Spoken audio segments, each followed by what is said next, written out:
We can't welcome them into God's family if we're dead. It's a lot harder that way.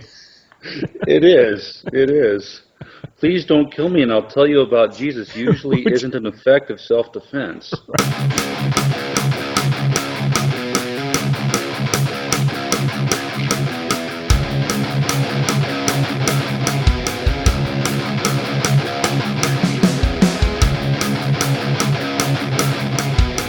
Bringing you law, gospel, and guns. Welcome to Armed Lutheran Radio.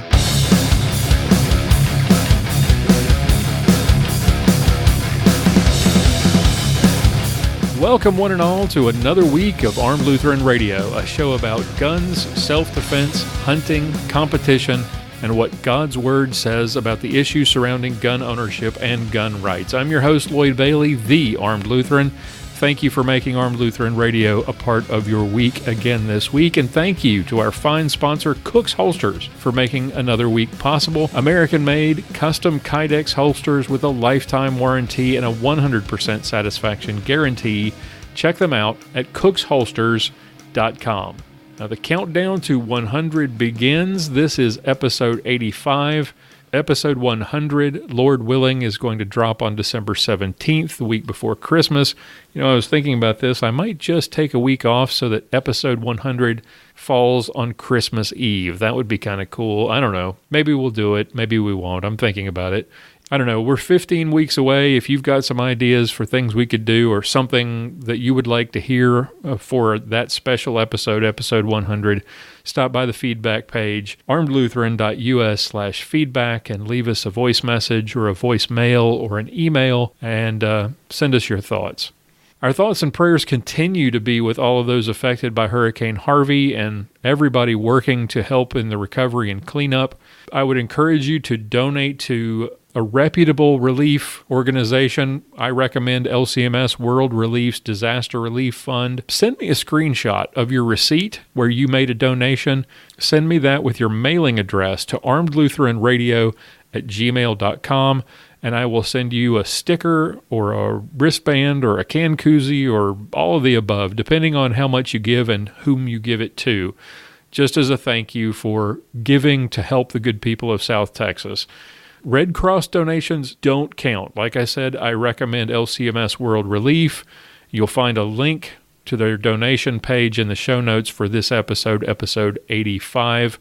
I will also accept other organizations. The Salvation Army is another one I recommend. You might also donate to Samaritan's Purse.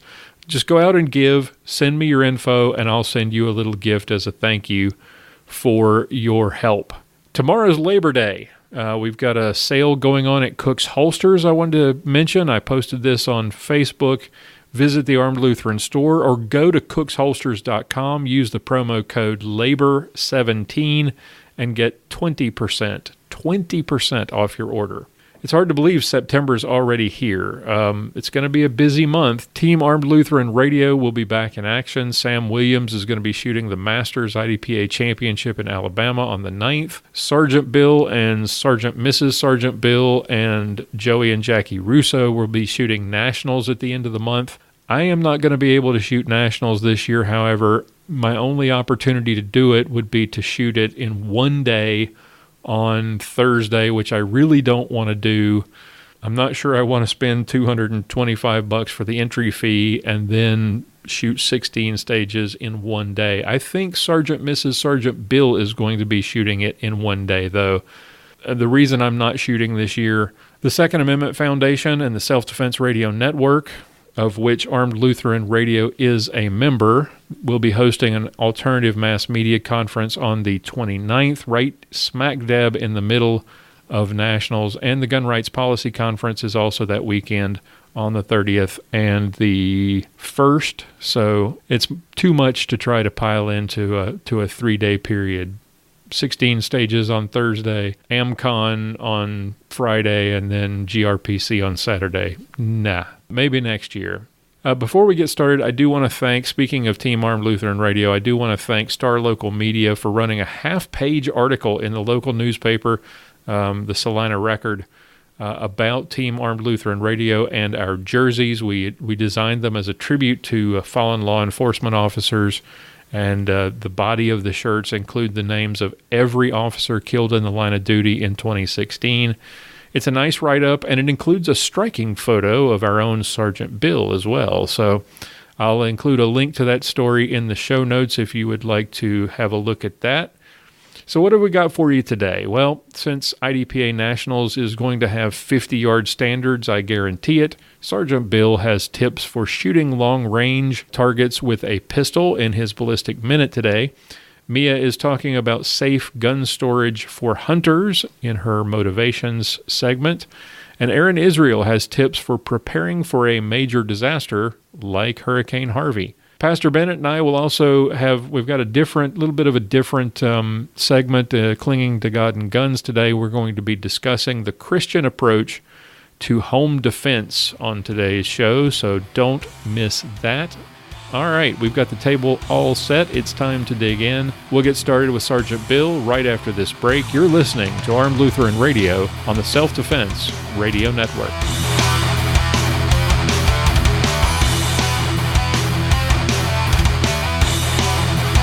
Reloaders in the audience, have you ever ordered reloading supplies online? Well, if so, who do you call when you need help, or if you need something special? Will they give you a price that includes hazmat and shipping? Will they promise to beat their competitors' prices, including shipping? And when you call, do you talk to a customer service rep, or can you talk to the owner himself? Well, if you'd prefer a personal touch and great customer service, talk to my friend Jim Swindle at U.S. Reloading Supply. It's a family-owned business that focuses on helping shooters get all the components they need at the very best prices. They carry all the name brands. If you've got a special order or large quantities, ask them for a quote and they will help you find what you need at a great price. Use the promo code Lutheran2017 and save 10% off your order and get free shipping on orders over $50. Check them out online at usreloadingsupply.com or call them today, 941-451-7357. U.S. Reloading Supply. Tell them the Armed Lutheran sent you.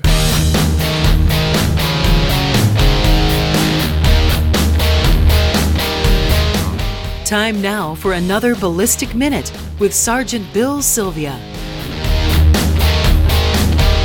Hey, I'm Sergeant Bill, and this is your Ballistic Minute. Today we're going to talk about longer range pistol shooting. Now, the basis for this is, shooting IDPA. The standards, as of the new rule book, can be up to 50 yards. Now, if you haven't shot a handgun at 50 yards, it's time to get out and do it so you can see what it's like. But first of all, we need to realize that there's a relationship between your sight line and your barrel line. So when you're sighting in your gun, your sight line and your barrel line are not exactly the same. The point where they meet is usually going to be your point of aim your point of impact. Some people like to have their point of impact slightly below their point of aim, but most shooters, myself included, like to have my point of aim and my point of impact be the exact same spot. So typically, I like it to be 20 yards. So inside of 20 yards, my point of impact may be slightly below where I'm aiming at, but it's a very small amount, not even an inch. So you're still going to be pretty accurate at all those distances up to and including your 20 yards point of aim, point of impact. So once you've got your sights dialed in, let's look at your grip. Some people will say a light grip or a tight grip or whatever it may be. I know shooting practical pistol sports, I like to keep a very tight grip. But when I'm shooting longer ranges, when accuracy is the most important, I like kind of a medium light grip. Not really light, but a decent grip on it without it being hard. And I just let the gun recoil. Let it recoil, it's going to bounce, it's going to come back, and it's going to settle right back on where you need your sights to be lined up for your next shot.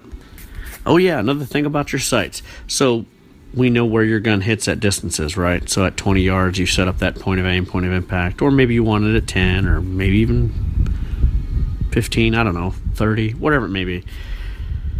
But do you know exactly what you're doing when you line up your sights?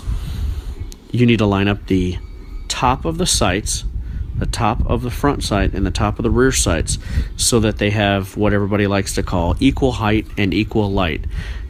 Equal height is the tops of all three of your pieces of metal on your iron sights. The two pieces on the notch in the rear sight and the one piece on the front are equal. They make a solid line across.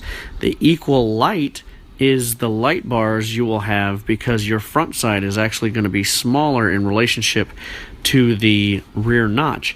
So the little bit of light that you see between the front and rear sights on either side of the front sight is equal light. You want to make sure that they're equal, which will lead to much greater accuracy.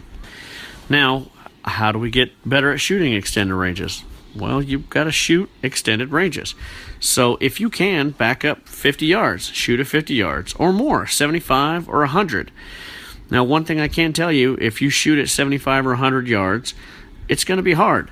But when you get closer between 25 and 50 yards, it's definitely going to seem a lot easier. One of the drills I like to do for working on accuracy and seeing where my gun's hitting at all the different distances is a walk-back drill. So I'll start at, say, 10 yards, and I'll use a small piece of steel, like maybe a small 10-inch circle of steel or 8-inch circle. I'll shoot 3, 4, maybe 5 rounds at it, and then I'll stop, and I'll go back 5 yards, and I'll do the same thing. And I'll keep going back and working back all the way to typically about 50 yards. What you will find in doing this drill is that your trigger control is the most important thing in getting good accuracy. And you'll see if you're calling your shots, if your trigger control is a little bit off, you'll be pushing or pulling shots off or up or down, and it'll be literally more important to work your trigger or focus on working your trigger than lining up your sights. Now, you still got to line up your sights, but it's not that difficult to line up your sights. Working your trigger precisely and making it go off right when you want it to is the harder part. So get out to the range, try that walk-back drill, and shoot at longer distances. See what it's like. You'll get better at it, just takes practice. So keep on practicing. I'm Sergeant Bill, and this has been your Ballistic Minute. Sergeant Bill Silvia is a 15-year veteran of the Dallas Police Department and masterclass competitive shooter. You can watch Sergeant Bill's shooting videos at armedlutheran.us/Sergeant Bill. As many of you know, you'll likely have to win 2 fights if you have to use your gun in self-defense. The first fight is the gunfight itself. The second is the fight to clear your good name through the legal system. Even if you do everything right, you can still be prosecuted, which can cost you tens of thousands of dollars. Armed Lutheran Radio is proud to partner with the Armed Citizens Legal Defense Network. And while they can't completely take away that worry, they can give you the peace of mind knowing that you've got the financial and legal assistance you need to win this new fight. Armed Citizens Legal Defense Network can help. Go to my website, armedlutheranradio.us, look for the coupon code on the right-hand side in the sidebar, and sign up for Armed Citizens Legal Defense Network protection and save $25 off your first year of membership at armedcitizensnetwork.org. Join me, Pastor Bennett, Paul Lathrop, and thousands of American gun owners who trust Armed Citizens Legal Defense Network. armedcitizensnetwork.org. Hey, this is Beth from the Gun Blog Variety Cast reminding y'all that this podcast is a member of the Self-Defense Radio Network. Check out all the other great podcasts at selfdefenseradio.net.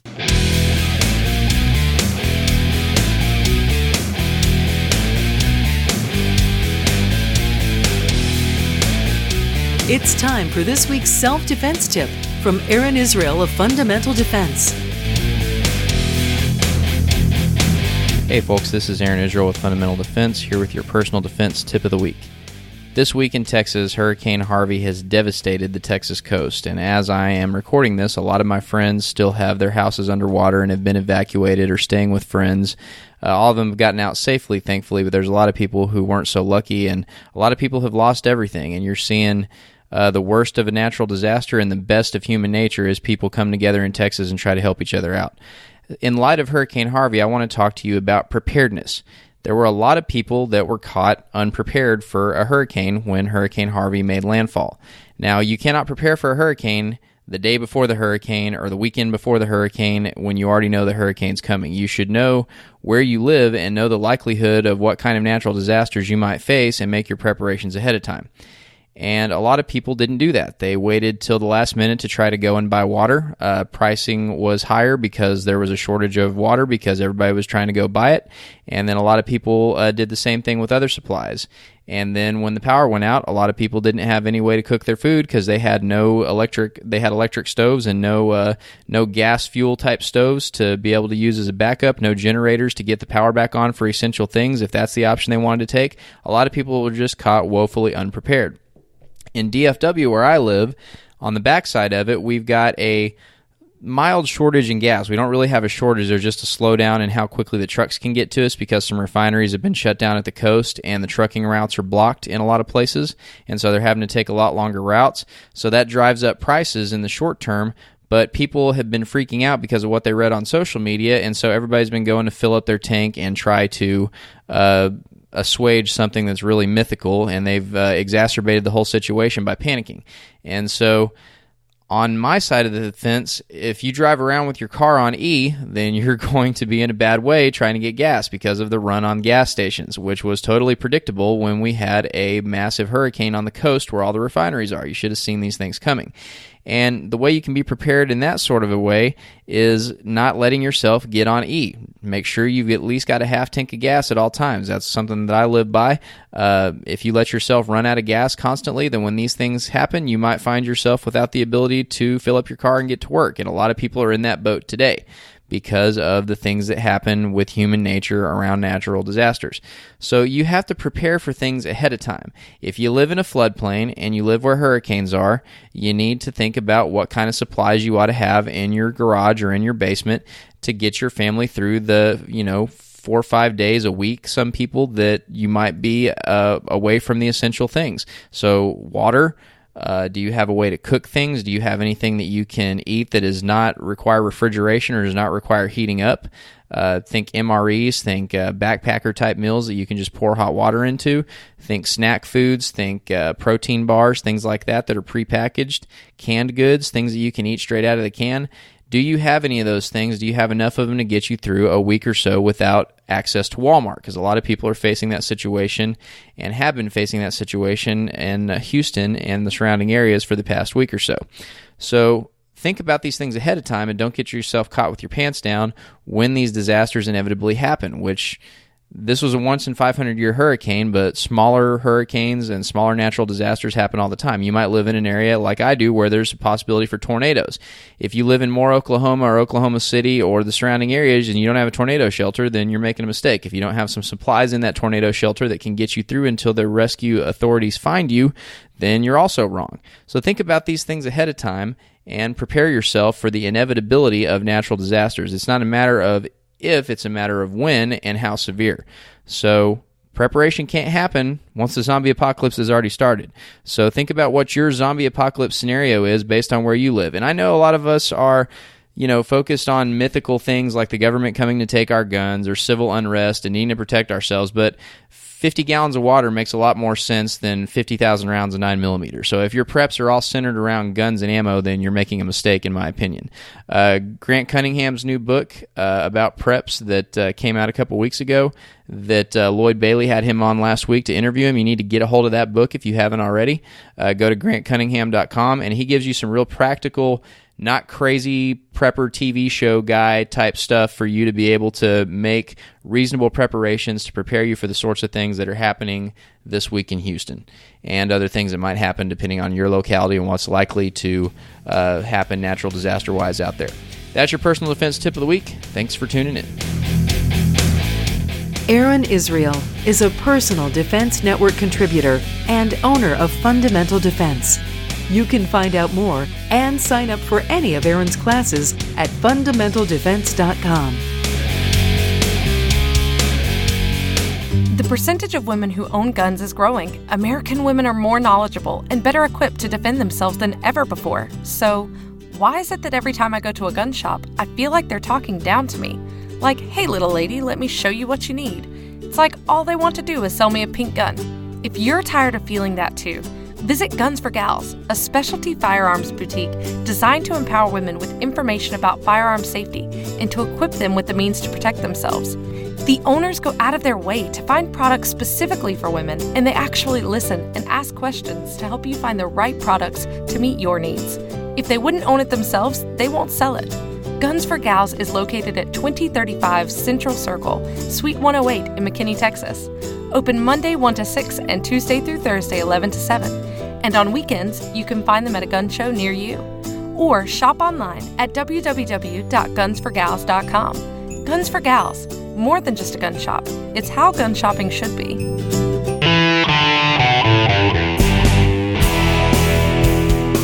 Up next, it's Mia's Motivations with Mia Anstine. Hi guys, welcome back to another week.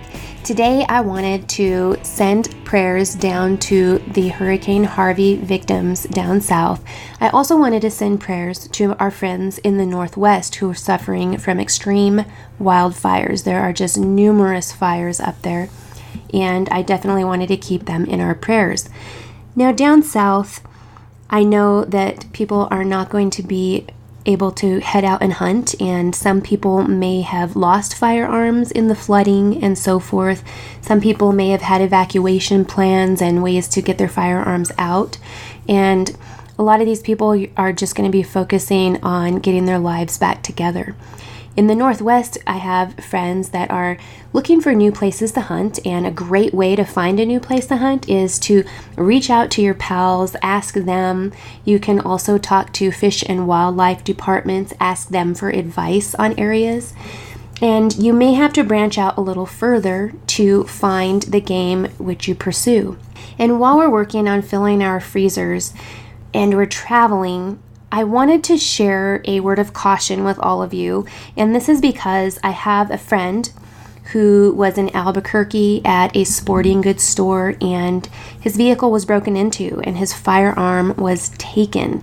So when we're heading out on these hunting expeditions, or hey, even you guys that are shooting competitively and you have your firearms, if you're stopping at the store to buy ammo, and you lock your truck up, you put your guns, if you're a hunter, you put your rifle or shotgun in the back seat, you lock the door, and it should be secure there. Well, evidently, there are people who have caught on to this, and they're becoming very savvy because I'm seeing it more and more on news reports.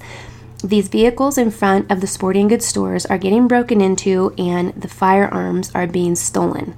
So I wanted to share with you a couple ways that you can secure your firearm. Yes, put it in a gun case.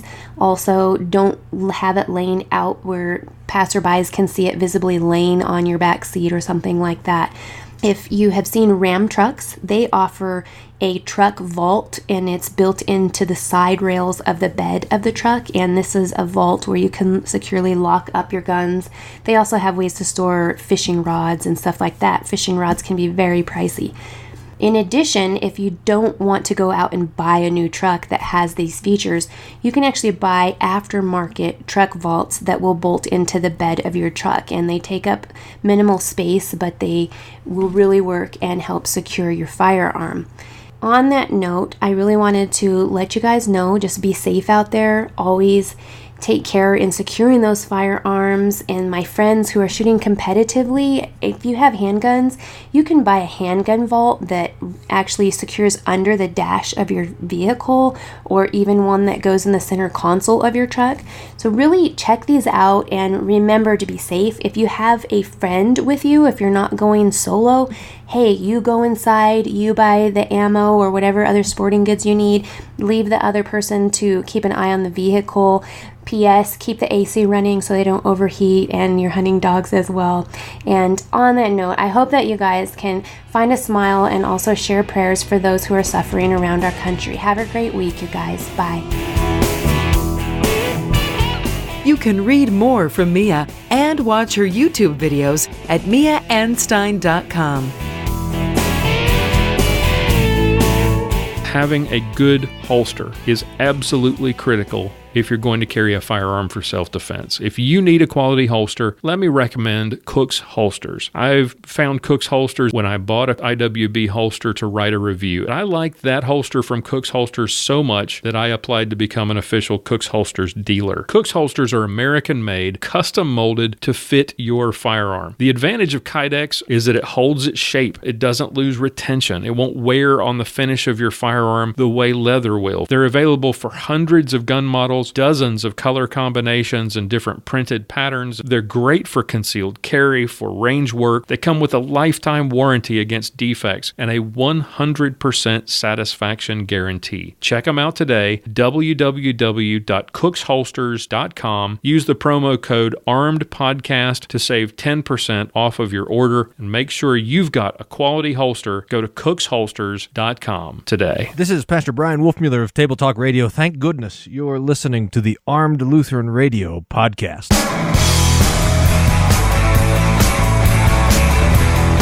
Up next, we're clinging to God and guns with Pastor John Bennett.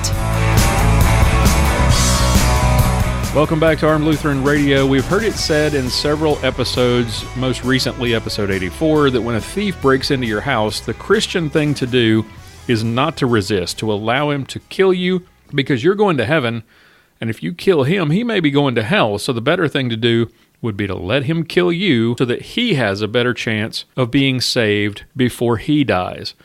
I've been thinking about this quite a bit this week after last week's episode, and I even recorded a segment to discuss this issue, but I thought, who better to help us understand the Christian approach to home defense than our own Pastor John Bennett of St. John's Lutheran Church in Willow Creek, Minnesota. Pastor, thanks for joining me to talk about this. It is absolutely my pleasure. All right, I've set the stage a bit. I thought we'd start with a subject we've discussed before, but it bears some revisiting, I think. It's something we Lutherans understand, and we talk about, I think, better than pretty much anybody else. It's the idea of the two kingdoms, and subsequent to that, the concept of vocation. I think both of these concepts have a bearing on the subject we're discussing today. When the home invader breaks down the door, some would say that, because we are Christians and Christ told us not to resist the one who does evil and to turn the other cheek, that we're to be passive and accept whatever comes. But as Luther recognized, we're not just Christians. We're in this world, in this secular world. What was Luther talking about? Can you explain the concept of the two kingdoms? Well, the two kingdoms, or the kingdom of the left, the kingdom of the right. You have the kingdom of the gospel, which is the kingdom of the right. The kingdom of the left is the kingdom of this world, the secular world. Luther talked about how we are citizens of both, and we have duties to both, and those duties are very different from one another. For example, the kingdom of the left says that I must submit to the secular authorities. But what if those secular authorities require me to do something that is unbiblical? As an example, and this isn't a far-fetched notion as we see the culture war raging all around us, but if the government came in tomorrow and told me, you, Pastor Bennett, must begin performing gay marriages for anyone who shows up at your church, I would have to then not submit to the government in that respect, and to then follow the kingdom of the right, the kingdom of the gospel, and follow the sage advice of Peter as he stood before the Sanhedrin in the book of Acts and said, it is better to obey God rather than men. This is just one single example, but when it comes down to it, we are citizens of both kingdoms, we have obligations to both kingdoms, and sometimes those obligations can be at conflict with one another. Okay. And so within the kingdom of the left, we have vocations, and we're not necessarily talking about your job that you get up and go to every morning. When we're talking about vocation, we talked about this a little last week, but let's define it a little bit for people. It's not just your job, right? Right. Perhaps a more accurate way to say it is our calling in life. What is your calling in life, your vocation? And those callings in life, you can have more than one.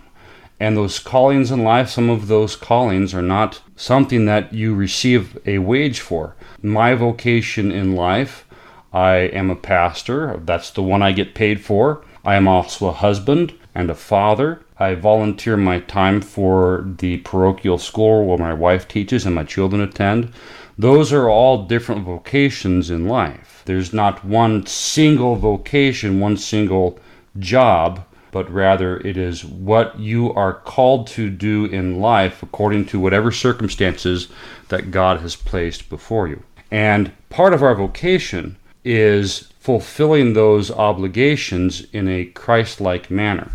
So we're Christians, we're members of the kingdom of the right, but we're also members of this kingdom of the left, the secular world. And in that kingdom, we have, as you were saying, God-given vocations as father, as parent, as husband, as employee, as employer. And those vocations have their own specific responsibilities, right? So as a parent, we're responsible for the care and education, protection of our children. As a husband, as a spouse, you're responsible for loving, respecting, honoring, protecting your spouse, your wife. So then when that thief comes and kicks in the door, we're responsible for protecting our families above all else. It's part of our vocation. Is that what you're saying? Absolutely.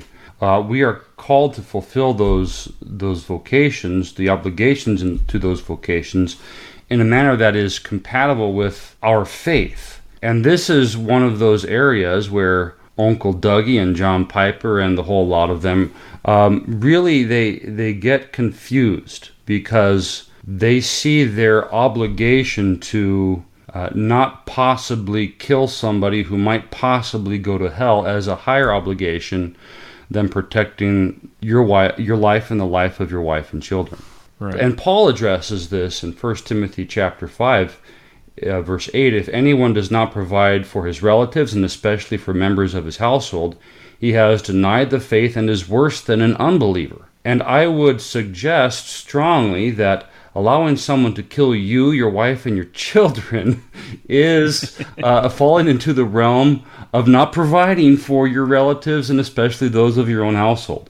Some would say that in defending our families and our homes, our children, that shouldn't include the use of a gun because guns kill. And as Christians, we should not kill. But it's really more complicated than that, right? It's a lot more complicated than that.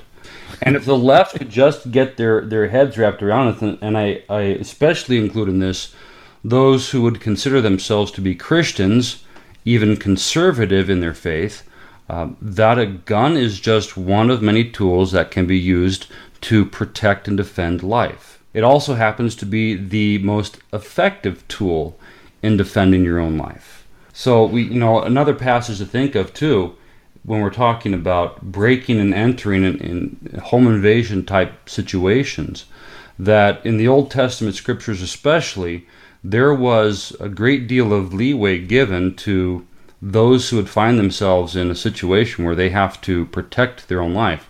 Exodus chapter 22, if a thief is found breaking in and is struck so that he dies, there shall be no blood guilt for him. But if the sun has risen on him, there shall be blood guilt for him. So the implication there is that a thief breaks in, it's the middle of the night. It's not like today where we have motion sensors in every room if we really wanted to turn on the overhead lights. But if we cannot see the thief and we assume that he is there to cause harm and he dies because of whatever action we take to defend ourselves, it says there is no blood guilt for him. Okay. But if the sun has risen, there is.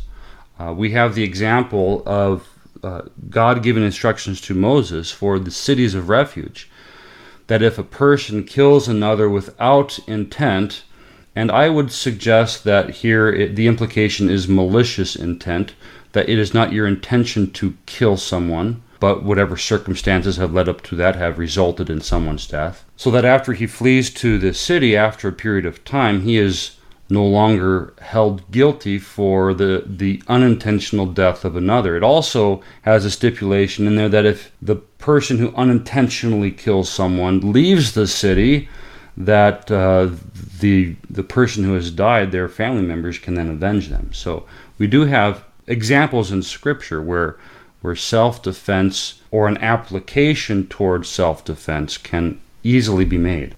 If anybody has as their intention to kill someone because they are trespassing in their home, if that is your primary objective, then I would have to deeply question your faith. All right, so we've established that we can and we should use force to defend our homes. So let's look at some scenarios and talk about specifics. And you just touched on this concept of the idea that something can be legal but not necessarily moral or ethical. We have lots of examples in our current laws. Abortion is a perfect example, but it's something that you need to think about when it comes to castle doctrine. So let's take an example. I picked this one out from the news. It's something that I think was published in Personal Defense World recently, and Grant Cunningham had posted it on his Facebook page as just a bad example of sort of the pro-gun news making a hero out of somebody who did something stupid. You hear somebody outside, they're breaking into your car, you retrieve your firearm, and you go outside to confront the man. As a Christian gun owner, as a gun owner in general, is this a good idea? No. I know the story you're talking about, too. It's some idiot decides to grab his AR-15 and hold the guy at gunpoint until the police arrive. Right, and there was another one the one that I was thinking of, the guy grabs his .357 revolver and goes out and confronts him. Yeah. So there's numerous examples of this, and none of them smart. No, because, you hear a noise, you grab your gun and you go outside. What happens if the guy that's outside just has a shotgun filled with buckshot and he has it pointed in your general direction? Mm-hmm. As we learned from Brother Anderson, you can have possibly 63 projectiles with a shotgun, right? That's right. That's a lot of lead. No, it's a really bad idea. And Luther even addresses this to some extent. A great resource, and we'll look at a couple quotes from this volume of Luther's works. Volume 21 is his exposition of the Sermon on the Mount. Mm-hmm. And speaking of Matthew 5, verse 5, where Christ says, the meek shall inherit the earth. Luther writes, you see then that here Christ is rebuking those crazy saints who think that everyone is master of the whole world and is entitled to be delivered from all suffering, to roar and bluster, and violently to defend his property. So he's openly mocking those who would make an argument that we should violently defend our property. Mm-hmm. He continues, and he, Jesus, teaches us that whoever wants to rule and possess his property, his possessions, house and home in peace, must be meek, so that he may overlook things and act reasonably, putting up with just as much as he possibly can. So just from my personal perspective, if somebody wants to come into my house and take my television, take my computer, I'd be pretty pissed about my computer, take my tools, they'd have a hard time getting at my guns because I keep my firearms in a safe as a person should if they're not on their person. Whatever they want to take from me, the hassle is not worth the financial loss. Right, because you step outside and you confront somebody who's breaking into your car, you've now, not only have you opened yourself up to potentially being harmed, but you're putting yourself in the position of, depending on how things go, and you don't have any control over what might happen next, you could potentially be forced to use lethal force to kill somebody in defense of your stuff. Right, or even worse, if you're some dumb bubba with bad trigger discipline and you accidentally shoot the guy when you don't mean to, you're looking at criminal charges. And the example of someone outside your home, either breaking into your car, your garage, or so forth, that's an even more clear-cut example of how we should not be using deadly force to protect property. Right. Well, here's an example from Texas that we're taught in our license to carry classes. You hear or you see somebody breaking into your neighbor's house. You retrieve your firearm, you go outside to confront them. Bad idea from a legal perspective, but what about as a Christian? I mean, shouldn't we love our neighbor and want to help and protect their stuff? Doesn't Luther talk about in the Catechism and the explanation of the Seventh Commandment that we should help our neighbor preserve and protect his property? Absolutely, but the question is your neighbor home? Is their life in danger? Right. We see this example, the quote I just previously read of how we should not violently defend our property. Luther, from the same volume, speaks of protecting our neighbor. Mm-hmm. He says, if a pious servant or a faithful subject sees someone doing a wrong or an injury to his master, he should report it to him and prevent the injury. Similarly, if a pious citizen sees violence and harm being done to his neighbor, he should help and defend and protect him. This is secular business, all of which Christ has not forbidden but confirmed. Mm-hmm. So we do have an obligation to protect our neighbor. But again, how is protecting his stuff, which can be replaced, how is that more important than preserving your own life? Right. All right, so now we get to specific examples related, and we've sort of alluded to this previously, specific examples related to your own home. The sort of tried and true example, the cliched example, you hear somebody trying to break in your door, you retrieve your firearm. Before they're successful in crossing that threshold and kicking the door open or getting the window open, and there are several alternative scenarios related to this. You can take Joe Biden's advice and shoot them through the door. And aside from the fact that Joe Biden's an idiot, that's probably not a good idea morally, is it? No, you could just have some drunk teenager who thinks they're at their own home. And we've seen that. That's a perfect example. Yeah. Yes, it is. We've heard of stories like this where somebody is, completely blitzed out of their mind, and they think they're trying to get into their own home. And it's not, and they end up getting killed in the process. So if you want that on your conscience, if that's the kind of misery you enjoy, well, have at it. You won't get absolution from me, but if that floats your boat. What's the responsible thing to do? Just setting aside the biblical perspective for a minute, what is the responsible, common sense thing to do? The guiding principle, at least in my mind, and granted, I'm not an expert on the realm of self-defense, but whatever method that uses the least amount of violence yet resolves the situation. Somebody's trying to break through your door. I have a gun. I'm not afraid to use it. I'm calling 911. Yep. How many stupid criminals are going to get the heck out of there as soon as you say that? The ones who aren't are the ones who are intent on causing you harm and don't give a crap what happens to themselves. Right. I was watching one of the videos from the Armed Citizens Legal Defense Network, interviews with Mark McYoung, talking about if you interview criminals and you ask them, what are some things that you would be willing to kill for? There's a lot of things that they might be willing to kill for. But if you ask them, are you willing to die for those things? The responses are completely different. Right? So you give this guy a warning, more than likely he's going to run away. And that's great. Nobody's hurt on either side of the equation. And that's the goal. But if, like you said, if he persists and he kicks the door in and he comes into your house, he's been warned, the consequences are on his head, not yours. Right. Let's say you get your gun. This is another possible alternative. You get your gun, but this time you wait for the thief to break the door in and you start shooting when the door opens. Now that's probably legal, but it's really not ethical, is it? That is a very good question. Is it ethical? Is it moral to do that? Has this intruder made it clear that their intention is to do you harm by this point?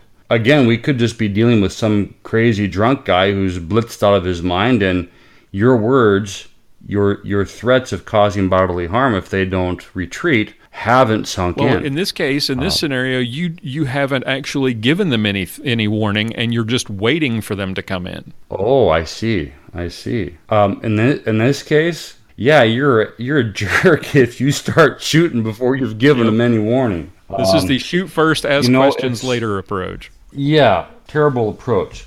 Again, you haven't given any verbal warnings or indication that you are armed and this person's life is seriously at risk if they come through that door. Your first priority should be doing whatever you can to de-escalate the situation and lying in wait, waiting for them to come in. In fact, we had a case somewhat like that here in Minnesota. This goes back 2 or 3 years where this guy, his house had been getting broken into several times. He found out that it was some teenagers. And what he did, he made it look like he wasn't at home. He went down in the basement, sat in a chair with his gun, and sure enough, these 2 teenage kids who were unarmed broke into the house. He never said a word. As soon as they came down the steps, he pulled the trigger. And he is sitting in jail right now for a double homicide. But the goal should be, like you said, de-escalation. We don't want a fight in the first place. We don't want a situation where we have to pull the trigger. Like you said, we should be challenging them to go away, and then what happens if they won't listen. But if they run away, that's the goal. That's, like Grant Cunningham says, you win 100% of the fights that you don't have. Right. There's some application we can take from Scripture for this kind of scenario as well. Quoting from Romans chapter 12, Paul writes, "Bless those who persecute you, bless and do not curse them. Rejoice with those who rejoice, weep with those who weep, live in harmony with one another. Do not be haughty, but associate with the lowly. Never be wise in your own sight. Repay no one evil for evil, but give thought to what is honorable in the sight of all. If possible, so far as it depends on you, live peaceably with all." Now, I would suggest that shooting someone as they come to the door without giving them any warning whatsoever, that's not living peaceably with all. That is repaying evil for evil. Right. And Paul also includes in the same text, he says, "Never avenge yourselves, but leave it to the wrath of God. For it is written, 'Vengeance is mine, I will repay, says the Lord.'" So we have an obligation to conduct ourselves in a manner that is not meeting wickedness with wickedness, evil with evil, that is intent on preserving peace with our fellow man. And if our attitude is just wait till they come to the door and start plugging them with lead, I'm sorry, but I can't find anything in Scripture that would even begin to suggest that is morally, ethically acceptable. Okay. Third alternative here is you get your gun, but by the time you get to the entryway, the room where the break-in's occurring, the foyer or the hallway, whatever, the thief is already inside your house. Now, if it's safe to do so, my suggestion would be you issue that warning and you tell them to leave. I'll shoot you if you keep coming. Get out of my house. We're calling police. Hopefully you've got somebody who's already called police by this time. You shouldn't desire to hurt the guy, right? Issue him a warning, let him leave. Right. Don't try to, I would also suggest not trying to detain him for police, like the guy in what we talked about earlier, detaining the guy outside who was robbing him, breaking into his car. I would not suggest, even inside your home, you should not detain them for police. Would you agree with that, and why? Absolutely. You're just asking for trouble. First of all, you have no idea who this crazy person is. If they're crazy enough to break into your house, there's no idea of what they might possibly do. They could get desperate when they hear those sirens coming. They might try to rush you to cause you harm. What happens if you don't get the shot off? That could be you going to the morgue. On the other hand, if the guy isn't armed and you're trying to detain him and he rushes you and you pull the trigger, guess what? If he's not armed, you could be in for an incredible amount of legal trouble. Besides, if he's breaking in your house, chances are the guy already probably has a record. There could be potential fingerprint evidence. Let the legal system do its work. If your life isn't in danger, and that gets back to the idea of vocation, too. Your vocation is not police officer. Correct. Your vocation is to protect, as a husband, as a father, your vocation is to protect your family. And by letting them get away and telling them to get out of your house and letting them go, you've just done that. You've successfully protected your family. Your job is not to be judge, jury, and executioner, to hold this guy for police. Let the police do their work, right? Absolutely. Not to mention the fact that from a Christian perspective, we've been instructed to love our enemies. That act of mercy could potentially change that person's life. Granted, he might just go to your neighbor's house the next night instead. But your obligation in that moment is to safeguard your life and the life of your wife and children. And if detaining him does not further your vocational responsibility to your wife and children, and if you happen to be single, because I'm sure you have plenty of listeners who are, your responsibility just to your own life. Mm-hmm. If detaining him doesn't further the objective of preserving your own life, just let the guy go. All right, next scenario, you're awakened by the noise. This is the proverbial bump in the night. You retrieve your firearm, you investigate, and you find that the thief is already inside your home, and you find him rifling your stuff looking for valuables. Again, what's the proper response here? If it's safe to do so, warn him and let him leave, right? I would say so. Now, granted, it's one of those things where if you see a weapon, I wouldn't judge you if you pull that trigger. Right. I am assuming that in this possible scenario, we are dealing with somebody who is not armed. Well, that's why I guess why I preface that if it's safe, if the guy, if you don't see a weapon, if your proximity to him is such that you're not in immediate danger, he has ability but not opportunity, he's across the room or there's furniture between you and the guy, and you don't walk out of your bedroom door and find him right next to your room 3 feet away. Or if you don't see a weapon, if it's safe to do so, issue a warning and try to get the guy to leave. Ask yourself a question.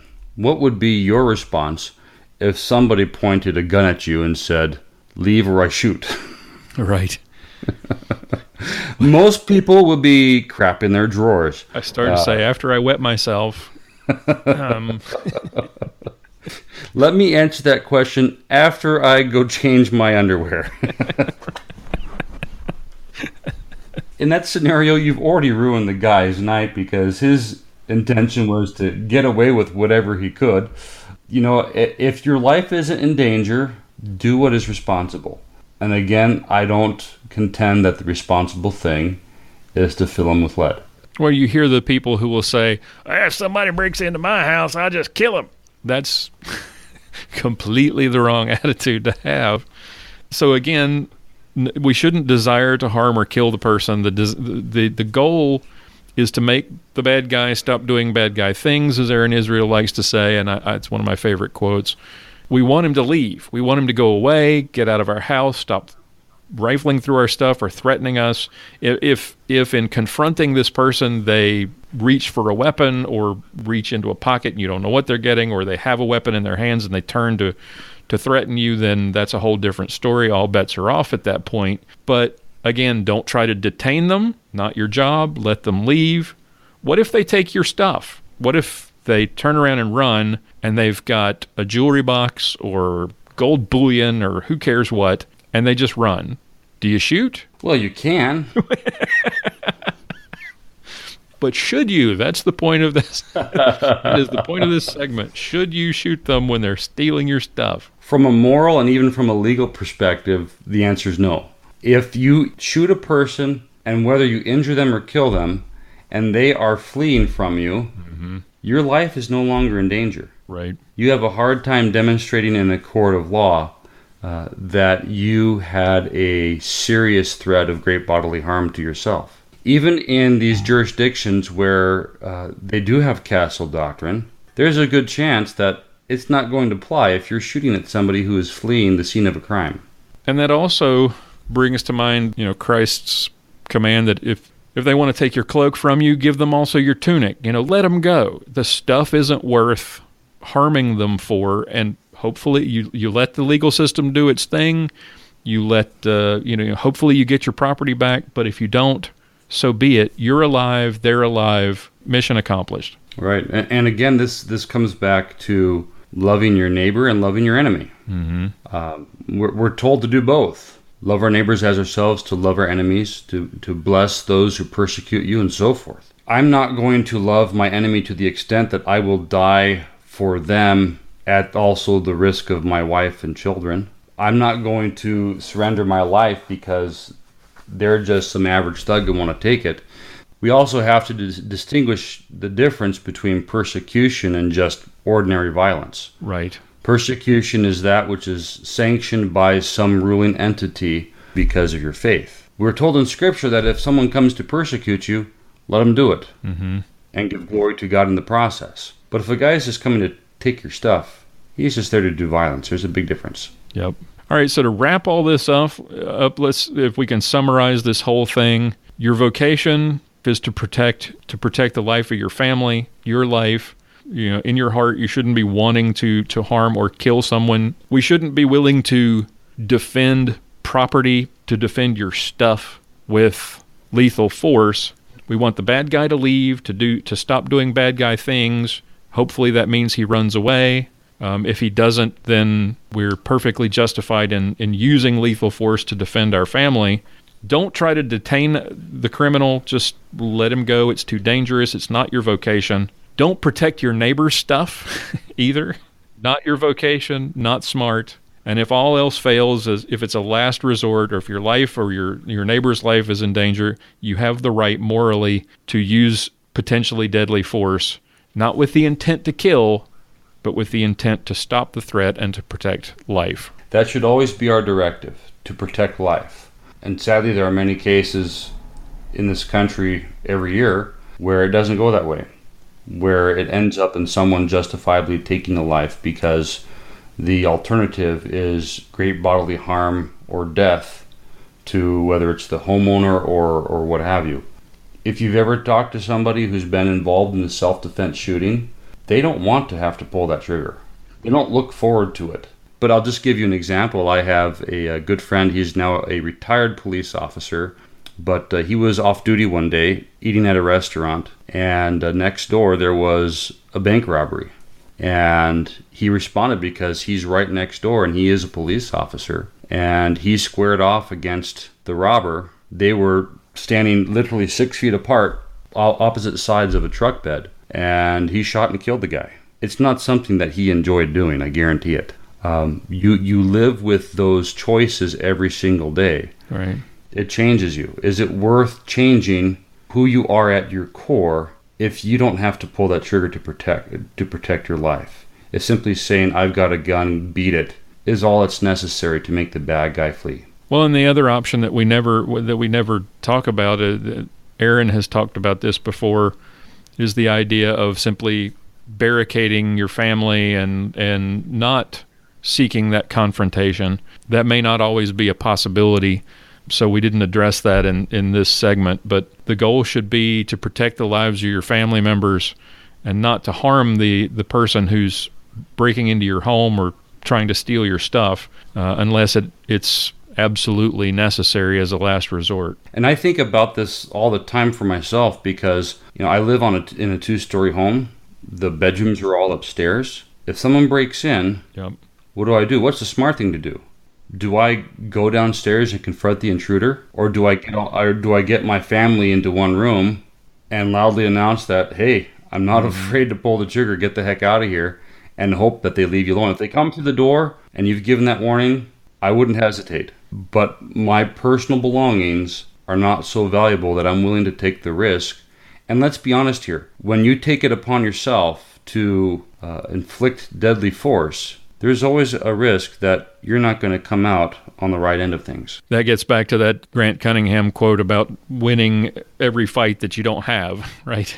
Yeah, if a guy comes in and he trashes my house and he takes all my valuable stuff and my wife and my children and myself are unharmed, at the end of the day, Yep. I consider that a positive outcome. Lives have been preserved, and your most valuable possessions, your life and your family are unharmed in the end. So that's a win-win. Absolutely. And I'd like to close with a quote from Luther because I think this is very appropriate for our discussion today. The world hates Christians regardless, and it takes pleasure in tormenting them. Therefore Christ tells them beforehand that in the world they ought to expect this sort of thing and ought to yield to suffering, especially if it happens on account of that which makes them Christians, that is, on account of the gospel and the spiritual realm. They should be prepared to take punishment and to lose everything. We have to suffer anyway, since as individual persons we have no power or defense against the government if it should set itself against us. But where this is not the case, you can use the law to defend and protect yourself against some violence to you or yours, then it is your right and your duty to do so. I hope that's been helpful, and I hope it's given our listeners a little something to think about. In addition to all of the tips and things about self-defense, there's a moral aspect to this that people need to consider as well, and I hope this has been helpful. If you have any questions or any comments about anything you've heard here, or if you have any suggestions, please visit our feedback page at armedlutheran.us/feedback. Leave us a voice message, a voicemail, or an email. We'd love to hear from you. Pastor Bennett, thank you so much for joining me today. You are very welcome. I enjoyed it. And thank you all for listening to this edition of Clinging to God and Guns right here on Armed Lutheran Radio. John Bennett is the pastor at St. John's Lutheran Church in Willow Creek, Minnesota. For more information, visit stjohnswillowcreek.org. And that's going to wrap it up for this week's show. Thank you for listening, downloading, and subscribing. We hope you enjoyed today's show. If you've got any comments or questions about anything that you heard today, visit our feedback page and leave us a voicemail or an email or a voice message. We'd love to hear from you. Thank you to my awesome cast of contributors, Sergeant Bill Silvia, Aaron Israel, Mia Anstine, and Pastor John Bennett. I hope you'll join us again next week. Until then, keep shooting, keep praying. We'll talk to you next time.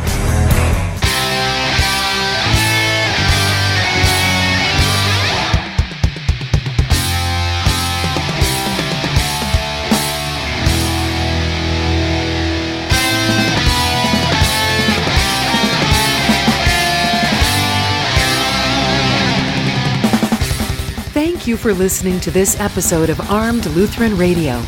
For show notes, be sure to visit our website at www.armedlutheran.us. You can subscribe to this podcast on iTunes, Google Play, Stitcher Radio, and TuneIn. This podcast is made possible by Cook's Holsters and contributions from listeners like you.